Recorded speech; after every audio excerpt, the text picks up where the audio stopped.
Hey team, it's Dr. Griggs here. We're going to go over a new piece of equipment we have on the ambulances, the SAM Junctional Tourniquet. It can be used as a pelvic binder and to control junctional inguinal and junctional axillary hemorrhage.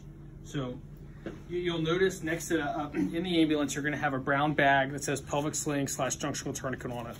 Inside that bag, you'll pull out another little like a little tiny vinyl bag that'll have the actual tourniquet / pelvic sling in it. So, friend Phillips, if you can look over here. So you've got 3 items here. So you'll have a big long belt. Okay, that belt will have these 2 little plastic clear rings. Okay, it'll have both of those attached to it, and then one of the rings will have a little hard piece of plastic attached to it. That'll be important in a minute. Additionally, you'll have this one little sling, this one little piece of fabric here, and then you have a little BP cuff, little pressure thingy. That's the medical term for that. So,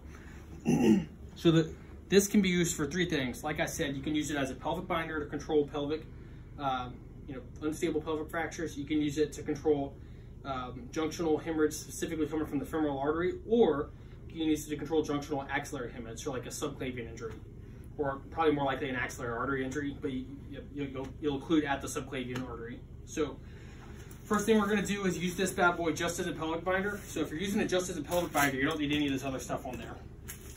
So you just need this one belt. Okay.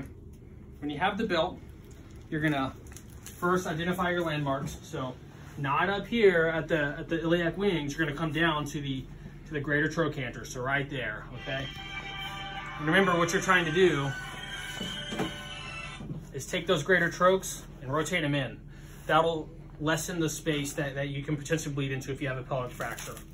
So I'm going to skip all the rolling and stuff. Normally you'd roll the patient, slide it up under there, put it on. We're just going to take your headset real quick.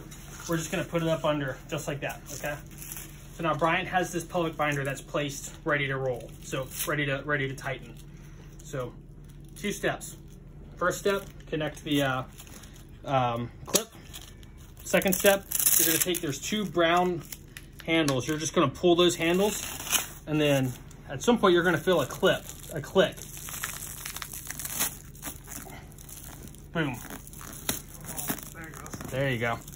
You're going to feel kind of you'll hear an audible click, and you'll feel the click as well. Once you've done that, you've tightened enough. So now there's enough pressure to close his pelvis. And then once you have that clip successful, you just take this piece of fabric, it's got Velcro on it, and you Velcro it down to the side of the patient. All good. So now he's successfully binded his pelvis. So now you can move on. So we're gonna loosen this thing up. Yeah. And now we're gonna, leave it just like that. No. Now we're gonna control junctional hemorrhage. So if you're gonna use this to control, and so if you've got massive extremity hemorrhage, first step, if you can place it as a cat tourniquet. If that's not successful, because if you don't have enough space to put the cat tourniquet, it's, you don't have, like, you lost a leg or whatever, then you're gonna use this junctional tourniquet.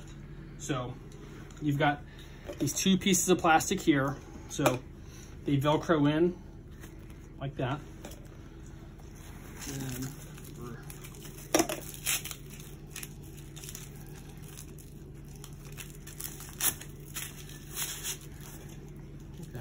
okay, so let's say it's his right leg. So we're going to have this generally, so below the inguinal ligament, you're going to have pressure directly on the femoral artery. If the wound is distal to that, that's all you have to do. If you're putting this directly over the injured area, you'll pack with combat gauze first. Okay, so I'm going to put that thing there. You want to have your the lure lock for the blood pressure cuff easily accessible, so we'll put it proximal there.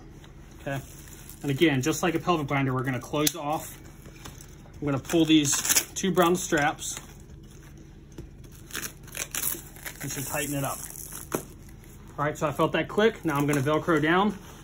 So now the binder, essentially, just like we've done everything we would have done for a pelvic binder. Now, the additional step is I'm going to inflate.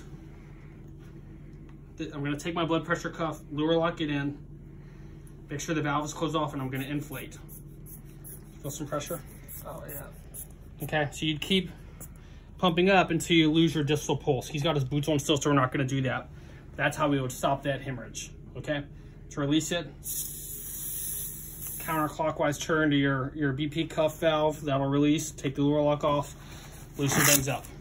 Okay, so now we've successfully practiced binding a pelvis as well as controlling a junctional inguinal injury. All right, so let me sit up. There you go.